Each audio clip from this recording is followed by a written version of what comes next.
Next part जो हम लोगों का थोड़ा सा बचा हुआ है, नेक्स्ट हेडिंग पड़ेगा, दैट इज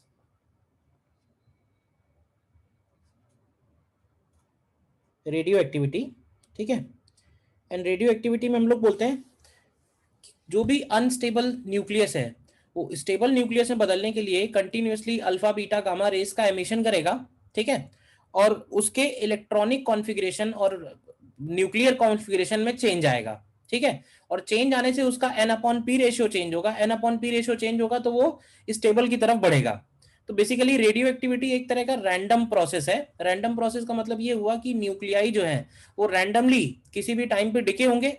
ठीक है, लेकिन जब इसके ऊपर लार्ज लार्ज सैंपल के ऊपर हम लोग स्टडी करते हैं तो हमको ये पता चला कि हाँ, इनका जो डिके है वो फर्स्ट ऑर्डर केमिकल काइनेटिक्स है। केमिकल काइनेटिक्स में हम लोग पढ़ते हैं ना, अलग अलग ऑर्डर के रिएक्शन है।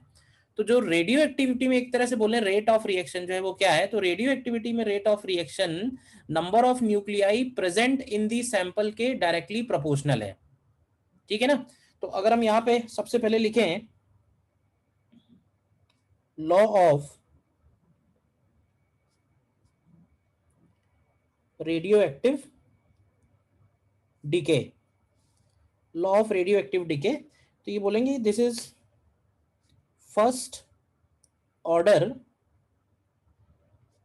This is first order chemical kinetics. ठीक है, इसमें हम ऐसे बोल सकते हैं कि जो रेट ऑफ डिके है वो directly proportional to number of nuclei, number of nuclei present in the sample के डायरेक्टली प्रोपोर्शनल है। ठीक है, तो लॉ ऑफ रेडियो एक्टिविटी के तो यही बन जाएगा। अब इसको जरा हम लोग मैथमेटिकली भी लिखते हैं, तो मैथमेटिकली इसको ऐसे बोलेंगे कि let at T equal to zero N equal to N not nuclei are present in the sample. मतलब जिस न्यूक्लियस के ऊपर हम लोग स्टडी करने वाले हैं टी इक्वल टू जीरो पे उसके एन नॉट न्यूक्लियाई सैंपल में प्रेजेंट है, और at T equal to T N equal to N nuclei are left. तो ये बताओगे कि टी इक्वल टू टी पे एन लेफ्ट है तो बाकी न्यूक्लियाई का क्या हुआ है? क्यों भाई, बाकी न्यूक्लियाई का क्या हुआ है? तो इसमें बोलते हैं कि बाकी न्यूक्लियाई डिके हो गए हैं। अच्छा, डिके हो गए का मतलब ये मत समझना कि गायब हो गए। डिके होने का मतलब ये है कि वो न्यूक्लियस जो है वो किसी और न्यूक्लियस में कन्वर्ट हो गया है। हम जिस न्यूक्लियस के ऊपर स्टडी कर रहे हैं उसके न्यूक्लियाई कम बचे हुए हैं।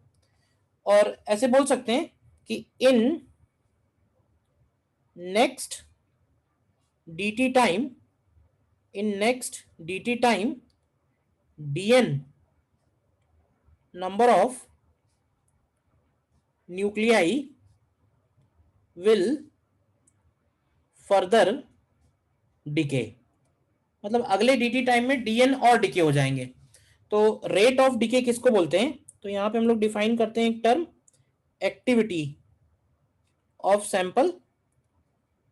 ठीक है, एंड एक्टिविटी ऑफ सैंपल का मतलब होगा rate of decay, and rate of decay को हम लोग लिखते हैं minus of D N upon D T. अच्छा, माइनस क्यों लगा के रखते हैं, तो माइनस हम लोग इसलिए लगा के रखते हैं क्योंकि एन का जो फंक्शन आएगा टाइम के रिस्पेक्ट में वो एक डिक्रीजिंग फंक्शन होगा। तो डिक्रीजिंग फंक्शन होगा तो D N upon D T की वैल्यू आएगी निगेटिव। तो हम चाहते हैं कि वो पॉजिटिव हो, तो उसके लिए हमने पहले से ही एक अपना माइनस साइन लगा दिया है। तो minus D N upon D T is rate of decay. अगर हम simply D N upon D T लिखते तो उसको बोलते rate of change of number of nuclei, लेकिन माइनस लगा दिया तो it becomes rate of decay. And according to law of radio activity that rate of decay is directly proportional to number of nuclei in the sample. तो यहाँ पे हम लोग यहाँ पे एक कांस्टेंट इंट्रोड्यूस करते हैं लैम्डा। तो एक्टिविटी की वैल्यू हो जाती है minus D N by D T, and this is also equal to lambda into N, where lambda is called decay constant. Lambda is called decay constant, और lambda का जो यूनिट बनेगा वो ध्यान से देखो तो पर सेकेंड बनेगा। लैम्डा का जो यूनिट बनेगा वो पर सेकेंड बनेगा। एक्टिविटी का जो यूनिट बनेगा, इसका जो यूनिट है उसको हम लोग बोलते हैं डिसइंटीग्रेशन, डिसइंटीग्रेशन पर सेकेंड। शॉर्ट में इसको हम लोग डीपीएस लिखते हैं। डिसइंटीग्रेशन पर सेकेंड बोलो, या इसको बैक्यूरल बोलते हैं, बीक्यू। इसके और भी यूनिट्स हैं, जैसे कि 1 क्यूरी, 1 क्यूरी, क्यूरी को हम लोग सिंपली CI लिखते हैं। And 1 curie is equal to 3.7 into 10⁻10 DPS. DPS को डीके पर सेकेंड भी बोल देते हैं, डिसइंटीग्रेशन पर सेकेंड भी बोल देते हैं। और एक यूनिट और है इसका 1 रदरफोर्ड, 1 रदरफोर्ड इज 10⁻6 डीपीएस। तो ये हमें ध्यान रखना, क्योंकि हमारा जो एसआई यूनिट है वो डीपीएस है, तो हमेशा हम उसी में कन्वर्ट करेंगे डिसइंटीग्रेशन पर सेकेंड में।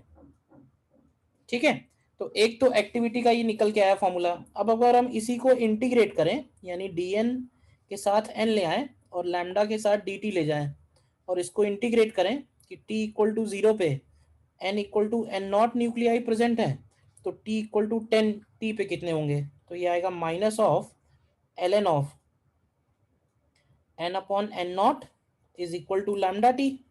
तो यहाँ से हमको मिलेगा n equal to n0 e to the power minus lambda T.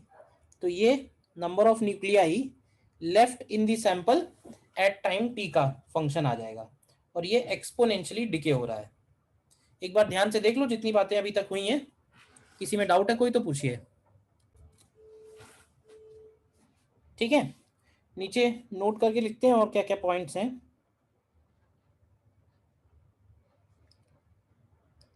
First point में तो हम लोग ये बोलेंगे कि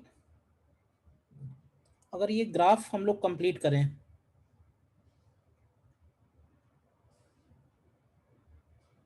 ग्राफ किसका, number of nuclei in the sample versus time का, तो ये ग्राफ आप ध्यान से देखो तो ये n0 से शुरू होगा और नंबर ऑफ न्यूक्लियाई जो है ये एक्सपोनेंशियली डिके हो रहे हैं। ठीक है ना, एक्सपोनेंशियली डिक्रीज है। एक्सपोनेंशियल डिक्रीज में हम लोग ये बोलते हैं, खास बात देखना क्या है एक्सपोनेंशियल डिके की, कि अगर n0 से n0/2, ध्यान से समझना, n0 से n0/2 होने में अगर इसको t0 टाइम लग रहा है, तो एक्सपोनेंशियल डिके की खास बात यह है कि फर्दर n0/2 से n0/4 होने में फिर से t0 टाइम लगेगा। ठीक है, फर्दर n0/4 से n0/8 होने में फर्दर t0 टाइम लगेगा। तो ये जो फंक्शन है ना, इस टाइप के फंक्शन को हम लोग बोलते हैं एक्सपोनेंशियल डिके या बोलते हैं नेचुरल डिके। तो ऐसा सिर्फ इसी केस में होगा एक्सपोनेंशियल वाले फंक्शन में, कि अगर हाफ करने की बात करेंगे तो हर बार हाफ होने में जो टाइम लग रहा है वो सेम लग रहा है, और इसी को हम लोग डिफाइन कर देते हैं हाफ लाइफ से। अच्छा, एन का जो ग्राफ है और एक्टिविटी का जो ग्राफ है उन दोनों में कोई फर्क नहीं है, एक ही ग्राफ बनेगा।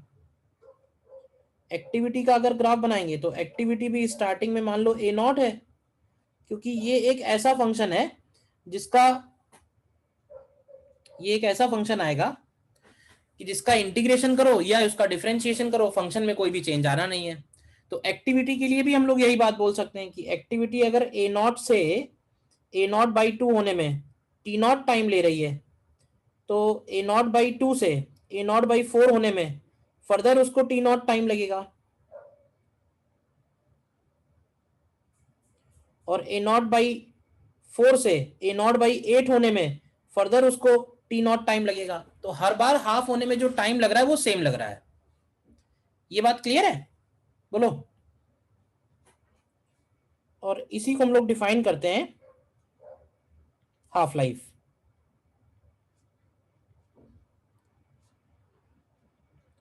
ठीक है, तो हाफ लाइफ अगर हमें कैलकुलेट करना है तो हम ऐसे बोल सकते हैं कि n की वैल्यू n0/2 रख दो, तो इसी फॉर्मूले में n0 e to the power minus lambda t half. तो यहाँ से हाफ लाइफ की वैल्यू निकालोगे तो ये आएगी ln2 अपॉन लैम्डा। या इसको लिख सकते हैं 0.693 अपॉन लैम्डा। ठीक है, तो ये हाफ लाइफ का फॉर्मूला हो गया। हाफ लाइफ का मतलब क्या है? हाफ लाइफ का मतलब है कि जितनी हाफ लाइफ गुजरेंगी उसका जो एन नॉट है उतने ही टाइम्स 1/2 हो जाएगा। 2 हाफ लाइफ गुजरेंगी तो 1/4 हो जाएगा, 3 हाफ लाइफ गुजरेंगी तो 1/8 हो जाएगा। तो इसको लिख सकते हैं n equal to N not 1/2 to the power n, where n is number of half lives. Number of half lives को क्या लिख सकते हैं? तो इसको लिख सकते हैं total time upon T half. Number of half lives को लिख सकते हैं total time upon T half.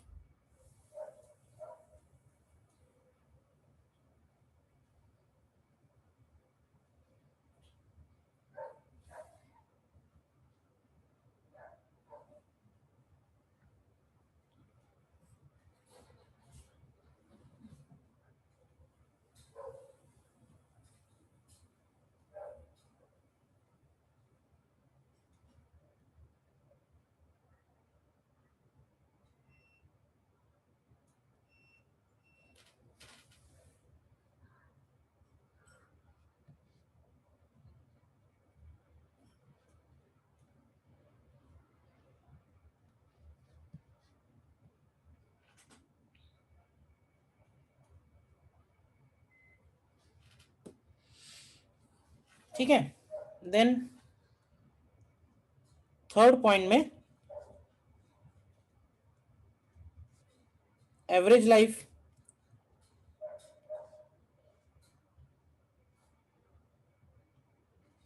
Average life या फिर इसी को हम लोग बोलते हैं मीन लाइफ। एवरेज लाइफ और mean life. And mean life का जो डेफिनेशन है it is equal to simply 1/λ। ये मीन लाइफ पूरे सैंपल का होता है। ठीक है, पूरे सैंपल का ये मीन लाइफ है। देखो मीन लाइफ को हम ऐसे डिफाइन करते हैं, जैसे बोल सकते हैं, जैसे ह्यूमन के लिए बोलें कि ह्यूमन का एवरेज लाइफ क्या है भाई, हम लोगों का एवरेज लाइफ क्या है, तो average life is around 70 years, 75 years या जो भी है कैलकुलेशन करके आएगा।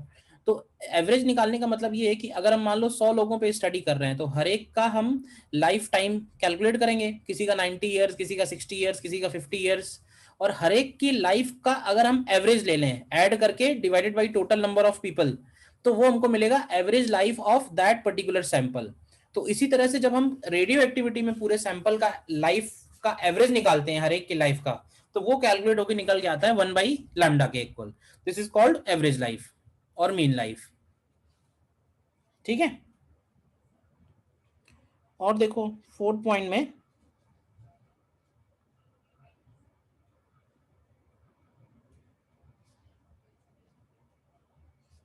Parallel decay.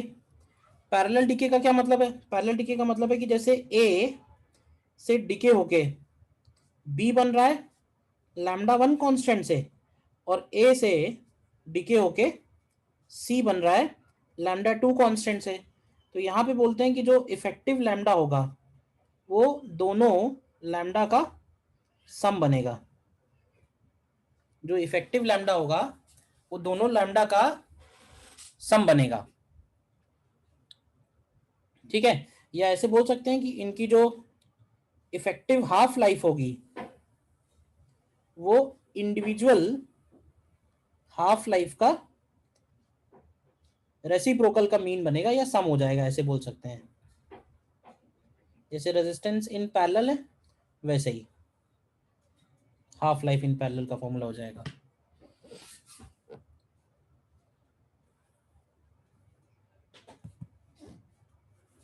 ठीक है, देखो एक बार यहां तक कोई पॉइंट में कंफ्यूजन है तो कुछ क्वेश्चंस करते हैं फिर। देखो क्वेश्चन देखो, बहुत सिंपल सिंपल क्वेश्चन आए हुए हैं ऑलमोस्ट। देखो करो ट्राई, इसको क्या आएगा। हाँ सीधा ही प्रॉब्लम है पैरेलल डिके का। क्यों भाई, इफेक्टिव हाफ लाइफ इसमें क्या हो जाएगी, 1/T12 equivalent is equal to 1/T1 +1/T2।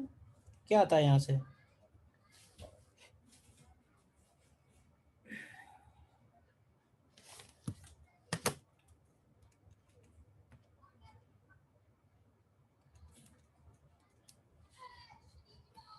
Hmm,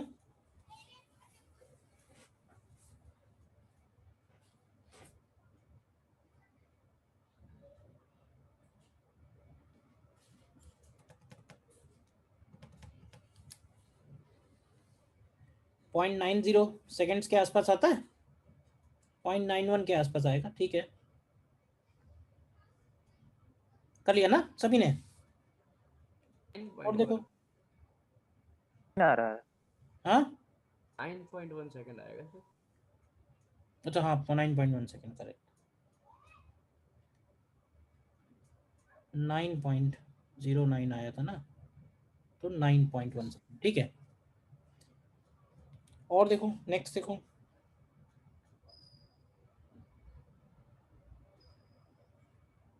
next देखो 103।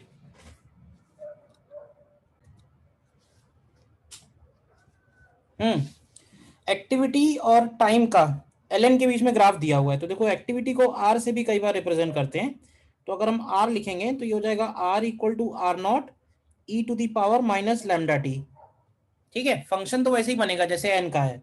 अब अगर तुम इसमें लॉग ले लोगे दोनों तरफ, तो ln r is equal to ln r naught minus lambda t आ जाएगा। तो ln r हो गया y एक्सिस पे, ये हो जाएगा c, और ये बन जाएगा m, और t हो जाएगा x। ध्यान से देखो, तो एक तरह से इसका जो स्लोप है वो स्लोप लैम्डा के इक्वल है, दैट इज डीके कांस्टेंट। क्यों भाई? तो अगर स्लोप लैम्डा के इक्वल है तो हम लोग lambda a is to lambda b is to lambda c अगर निकालेंगे तो स्लोप के रेशियो में लिख देते हैं। तो ए का स्लोप कितना आएगा? ए का स्लोप देखोगे तो बनेगा 6/10, तो 6/10 इज टू बी का लिखेंगे तो बी का आएगा 4/5, और सी का लिखेंगे तो ध्यान से देखो तो आएगा 2/5, है ऐसा। तो ये वैल्यू सॉल्व करके क्या आती है? ये वैल्यू आएगी 6:8:4। 3:4:2। हम्म, 3:4:2। हाँ 3:4:2। और अगर हमें हाफ लाइफ का रेशियो लिखना है तो हाफ लाइफ का जो रेशियो होगा वो लैम्डा के रेशियो का इनवर्स प्रोपोर्शनल होगा, तो 1/3:1/4:1/2। तो ये कितना आएगा? हम्म,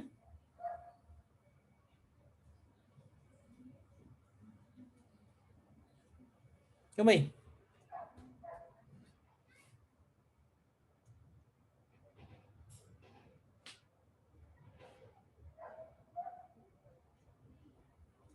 तो ये आ जाएगा 4:3:6। 4:3:6 आ रहा है। सर क्या आंसर है? यही आया था। तो इसमें क्यों गड़बड़ दिया है? ऑप्शन में ही नहीं है। ऑप्शन में ही नहीं है, कहीं कोई कैलकुलेशन मिस्टेक तो नहीं है ना? ए बी सर सी। अपनी कैलकुलेशन देखो सही। समझ नहीं आता, साल भर में 1-2 बार पेपर बनाते हैं, इतनी गलतियां कैसे हो? चलो जाने दो, कोई बात नहीं। अब वही है, जिस जो सॉल्व कर लेता है क्वेश्चन, आंसर भी निकाल लेता है, उसी का नुकसान है, जिसको नहीं आता उसका नुकसान नहीं है।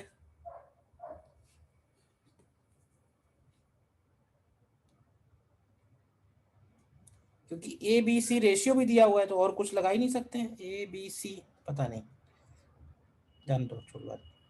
और देखो क्वेश्चन, हाँ एक ये देखो 95।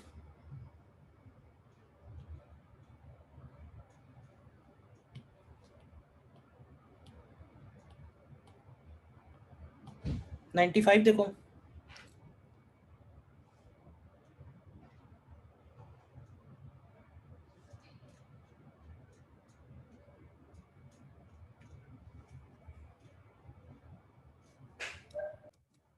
देखो इस क्वेश्चन को भी सॉल्व कुछ नहीं करना है बिल्कुल। जो भी नेचुरल डिके है, नेचुरल डिके में एक खास बात है, खास बात ये है कि अगले अगर 1 घंटे में 1/3 हो रहा है तो अगले एक और घंटे में 1/3 और हो जाएगा, और अगले 1 घंटे में 1/3 और हो जाएगा। ये बात सिर्फ हाफ लाइफ के लिए ट्रू नहीं है, ये बात किसी भी फ्रैक्शन के लिए ट्रू है। तो अब उसमें कह रहा है कि टी टाइम के बाद 9/16 बचा है, तो t/2 टाइम के बाद कितना बचा होगा। तो ऐसे देखो कि t टाइम में 2 t/2 टाइम हो जाएंगे।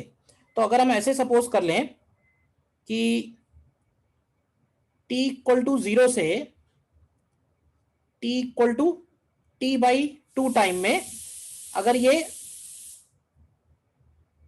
n फ्रैक्शन हो रहा है तो t/2 से t में n फ्रैक्शन और हो जाएगा, यानी n स्क्वायर की वैल्यू 9/16 हो गई। तो यहां से सीधे सीधे n की वैल्यू 3/4 आ जाएगी।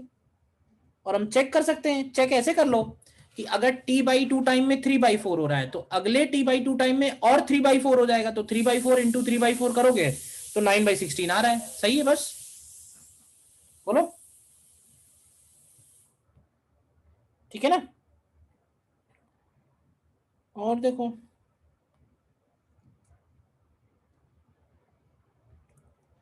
ये देखो 74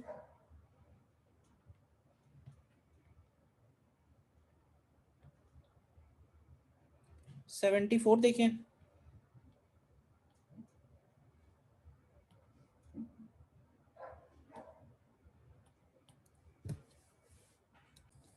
देखो इसमें क्या कह रहा है, half life of two radio active A and B are 10 minutes and 20 minutes. If initially a sample has equal number of nuclei, then after 60 minutes, ratio of decayed number of nuclei. तो after 60 minutes, तो देखो 60 minutes के बाद ऐसे बोल सकते हैं कि एक के लिए 6 हाफ लाइफ गुजर गई और एक के लिए 3 हाफ लाइफ गुजरी होंगी। भाई जिसका 10 मिनट है उसकी 6 हाफ लाइफ गुजर गई होंगी, ठीक है। तो डिकेड न्यूक्लियाई को क्या लिखेंगे, डिकेड न्यूक्लियाई हो जाएगा n0 1 माइनस, ऐसे लिख दो n0 bracket 1 minus 1/2 to the power number of half lives, ठीक है। तो अगर रेशियो चाहिए तो रेशियो हो जाएगा 1 minus 1/2 to the power 6 divided by 1 minus 1/2 to the power 3। क्यों भाई, कितना आएगा यहां से,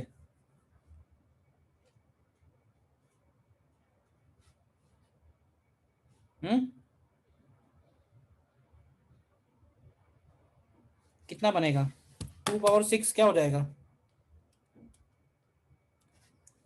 तो ये आएगा 63/64। क्यों भाई, और ये आएगा 7/8, कितना हो जाएगा ये 9/8 बचेगा, ठीक है।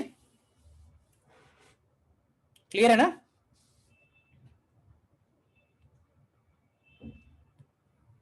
और देखो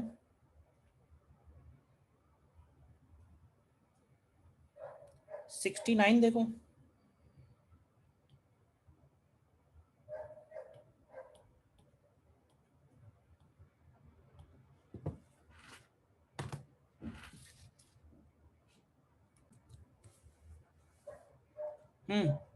इसमें two radioactive substances A and B have decay constant दिया हुआ है दोनों का अलग अलग, t equal to 0, a sample has same number of the two nuclei, the time taken for the ratio of number of nuclei to become 1:1/e²। तो देखो Na को क्या लिखेंगे, Na को लिखेंगे n0 e to the power minus 5 lambda T, और Nb को क्या लिखेंगे, Nb को लिखेंगे n0 e to the power minus lambda T. तो कह रहा है कि Na/Nb की जो वैल्यू है वो 1/e² कब होगी, तो डिवाइड कर दो, क्या आएगा, तो ये आएगा e to the power -4 lambda T is equal to e to the power -2। तो यहां से t की वैल्यू 1/2 लैम्डा आ गई। बोलो,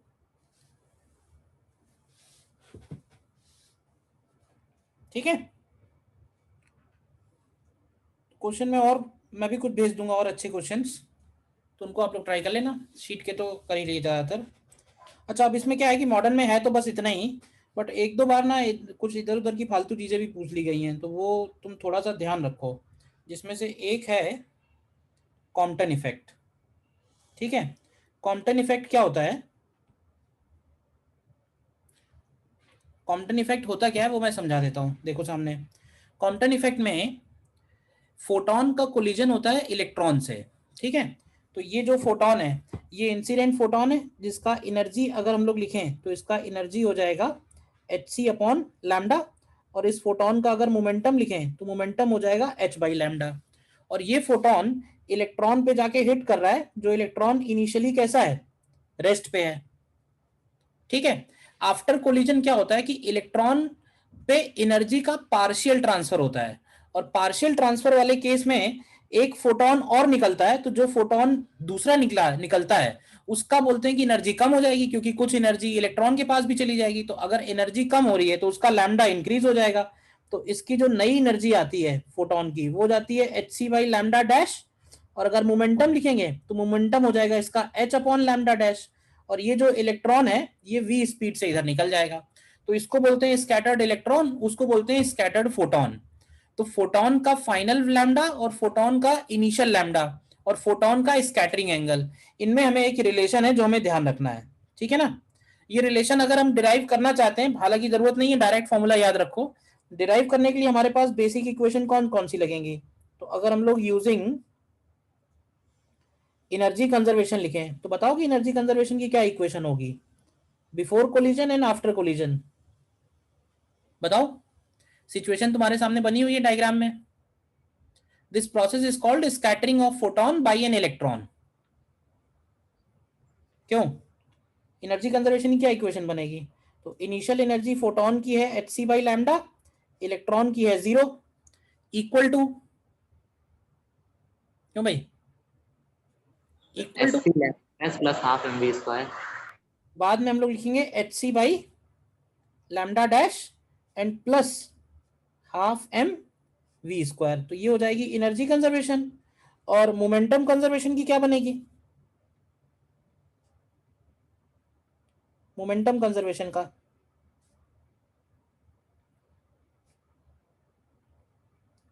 मोमेंटम कंजर्वेशन का इक्वेशन बनेगा, ध्यान से देखना, इनिशियल मोमेंटम है h/λ, तो इक्वल टू होगा h/λ' cos phi and plus mv cos theta, ये होगी इक्वेशन 2।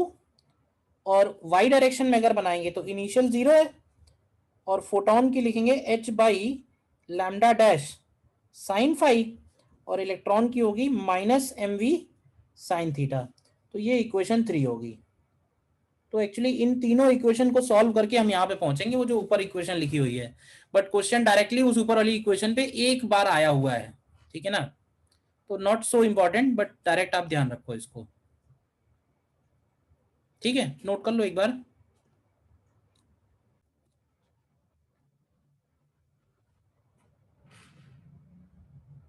मेन तुम्हें इसमें ये बात ध्यान रखो कि एक तो फॉर्मूला क्या है और सिचुएशन क्या होती है कॉम्पटन इफेक्ट में, बस। बाकी मोमेंटम और एनर्जी कंजर्वेशन तो वो तो जैसा आएगा वैसे बताना।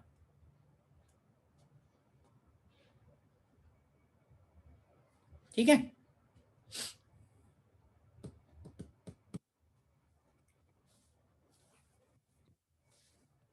तो ये हो गया कॉम्पटन इफेक्ट।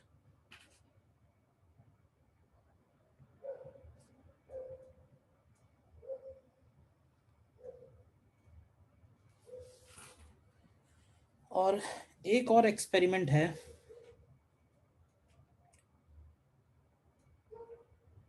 हालांकि लास्ट ईयर सिलेबस से हट गया था, बट फिर भी क्वेश्चन आ गया उस पर, and that experiment is deviation and Germer experiment. ठीक है, बहुत डिटेल में जाने की जरूरत नहीं है, मैं तुमको बता देता हूं क्या हो रहा है इस डेविएशन जर्मर एक्सपेरिमेंट में।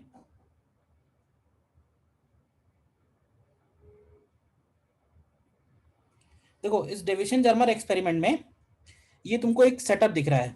बेसिकली ये जो एक्सपेरिमेंट है ये to verify wave nature of electron पे है ये। ठीक है, देखो डी ब्रॉगली ने हाइपोथेसिस तो दी थी ये बात की कि हर एक पार्टिकल के अंदर वेव कैरेक्टर भी है, हर एक पार्टिकल के अंदर पार्टिकल कैरेक्टर भी है, बट इस चीज का कोई प्रूफ नहीं था। तो इस चीज का जो सबसे पहला प्रूफ था वो यही था, डेविसन एंड जर्मर एक्सपेरिमेंट। इसमें इन्होंने क्या किया, इसमें इन्होंने इलेक्ट्रॉन बीम का डिफ्रैक्शन कराया, जबकि डिफ्रैक्शन सिर्फ किस में पॉसिबल है, वेव्स में पॉसिबल है। तो जब इलेक्ट्रॉन बीम का डिफ्रैक्शन हुआ और इस एक्सपेरिमेंट से जो लैम्डा निकल के आया उसको कैलकुलेट किया गया, तो देखा गया कि ये लैम्डा डी ब्रॉगली वेवलेंथ ने जो फॉर्मूला दिया हुआ है उस लैम्डा से एग्जैक्टली मैच कर रहा है। ठीक है, और जब मैच कर रहा है तो एक्सपेरिमेंट करने वालों को भी नोबेल प्राइज मिल गया और डी ब्रॉगली को भी मिल गया, तब तक नहीं मिला था क्योंकि कुछ बात का कोई प्रूफ नहीं था।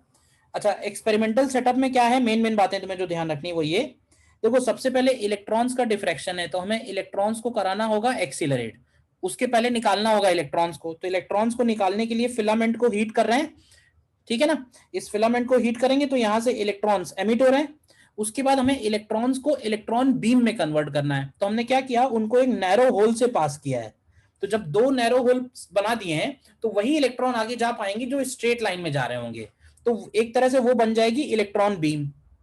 और यहां से जो इलेक्ट्रॉन निकले हैं और यहां तक जो पहुंच रहे हैं उनकी काइनेटिक एनर्जी भी बढ़ानी है, तो उनकी काइनेटिक एनर्जी बढ़ाने के लिए हमने यहाँ पे एक वोल्टेज लगा रखा है, एक्सीलरेटिंग वोल्टेज। ये इलेक्ट्रॉन बीम जाके टकरा रहे हैं किससे, निकल टारगेट से, और इलेक्ट्रॉन्स अलग अलग एंगल पे डिफ्लेक्ट हो रहे हैं। मतलब प्लेट से टकराने के बाद इलेक्ट्रॉन्स अलग अलग एंगल पे जा रहे हैं। तो यहां पे हमने एक गैल्वेनोमीटर लगा रखा है, मूवेबल कलेक्टर। तो ये गैल्वेनोमीटर क्या करेगा, ये देखेगा कि कौन से एंगल पे कितने इलेक्ट्रॉन्स मिल रहे हैं हमको, उसके बीच में ये कर्व बना देगा कि कितनी इंटेंसिटी कौन से एंगल पे मिल रही है। क्लियर है यहां तक का सेटअप? बोलो। ये मैं इमेजेस भेज दूंगा आपको ग्रुप पे। तो जब ये ग्राफ बनाया गया तो ये ग्राफ कुछ इस तरह का आया निकल के।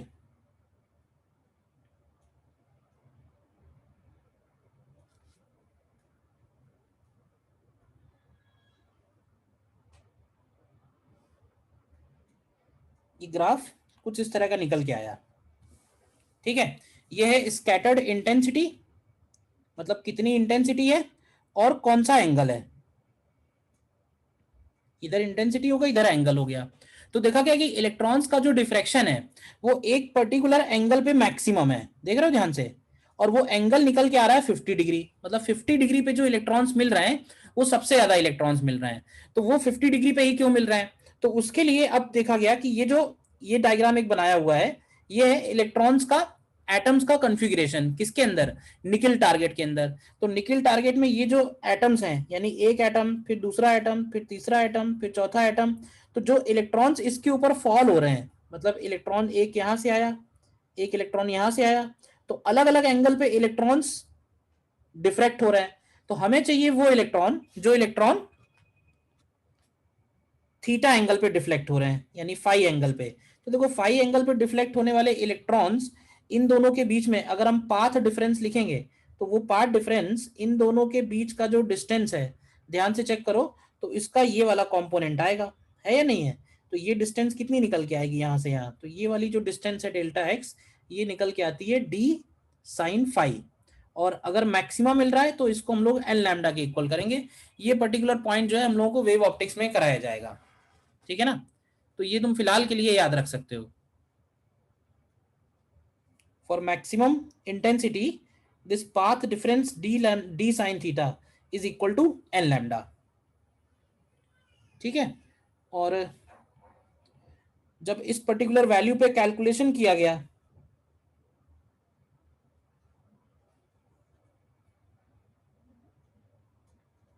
ठीक है, जब इस पर्टिकुलर वैल्यू के लिए कैलकुलेशन किया गया that D sine theta is equal to N lambda और फाई की वैल्यू रखी गई 50 डिग्री, तो देखा गया कि यहाँ एक्सपेरिमेंट से जो लैम्डा निकल के आ रहा है और उस पर्टिकुलर वोल्टेज पे डी ब्रॉगली से जो लैम्डा निकल के आ रहा है, इन दोनों में बहुत ज्यादा फर्क नहीं है। तो फिर इसीलिए दोनों दोनों ही पॉइंट सक्सेसफुल हो गए, दोनों को ही नोबेल प्राइज अवार्ड हो गया, ठीक है ना। ध्यान क्या क्या रखना है, एक तो हमें ये ध्यान रखना है कि ये जो इंटेंसिटी है ये कौन से एंगल पे मैक्सिमम हो रही थी डेविसन जर्मर में। दूसरा ये कि डी साइन थीटा जो है वो एन लैम्डा के इक्वल है, तो लैम्डा की वैल्यू कैसे कैलकुलेट की गई है, और ये लैम्डा डी ब्रॉगली वाले लैम्डा से एग्जैक्टली मैच कर रहा है, ठीक है।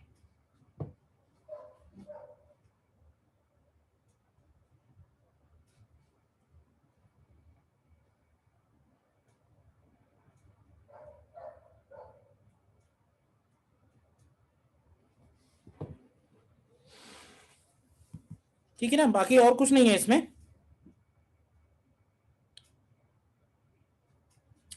बाकी इसमें और कुछ नहीं है, तो आप इसके बाद क्वेश्चंस करना इसमें।